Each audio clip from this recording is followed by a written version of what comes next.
महामार्गावरील जड वाहनांच्या अवैध पार्किंगमुळे अनेक लोकांना आपला जीव गमवावा लागला आहे। राजुरा विधानसभा क्षेत्रातील मुख्य मार्गावर गेल्या कित्येक वर्षांपासून मोठ्या प्रमाणात जड वाहनांची अवैध पार्किंग केली जात आहे, परंतु पोलीस प्रशासन व जिल्हा प्रशासन यापैकी कोणाचाही याकडे लक्ष नाही। या अवैध पार्किंग संदर्भात नागरिकांमध्ये रोष असून कुठलाही विभाग या अवैध पार्किंगवर कारवाई करत नाही।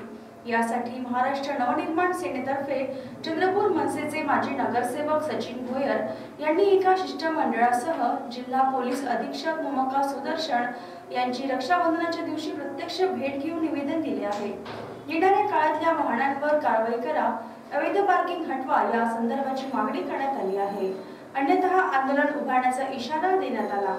रक्षाबंधनाच्या दिवशीच हे निवेदन देण्यामागचा उद्देश म्हणजे भविष्यात कोणत्याही बहिणीच्या भावाला परत आपला जीव गमवावा लागणार नाही, अशी प्रतिक्रिया मनसेचे सचिन भोयर यांनी लाईव्ह चंद्रपूरला दिली आहे। आज रक्षाबंधनाचे औचित्य साधत महाराष्ट्र नवनिर्माण सेना चंद्रपूरच्या वतीने माननीय पोलीस अधीक्षक साहेब यांना रस्त्यावर होणाऱ्या जड वाहनाच्या अवैध पार्किंग संदर्भात निवेदन देण्यात आले आहे। या अवैध पार्किंगमुळे अनेक लोकांचे अपघात होऊन जीव गमवावे लागले आहे।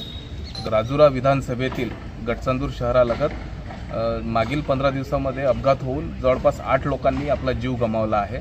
मागील अनेक वर्षापासून या रस्त्यांवर मोठ्या प्रमाणात अवैध वाहने पार्किंग केल्या जात आहे, परंतु पोलीस प्रशासनाचं जिल्हा प्रशासनाचं याच्याकडे कुणाचंही लक्ष नाही। या अवैध पार्किंग संदर्भात मोठ्या प्रमाणात नागरिकांमध्ये रोष आहे आणि कुठलाही विभाग या अवैध पार्किंगवर कारवाई करत नाही। त्याकरिता आज महाराष्ट्र नवनिर्माण सेनेतर्फे निवेदन रक्षाबंधनाच्या औचित्य साधत निवेदन दिले व येणाऱ्या काळात या वाहनांवर कारवाई करा व ही अवैध पार्किंग हटवा या संदर्भाची मागणी आम्ही केली आहे।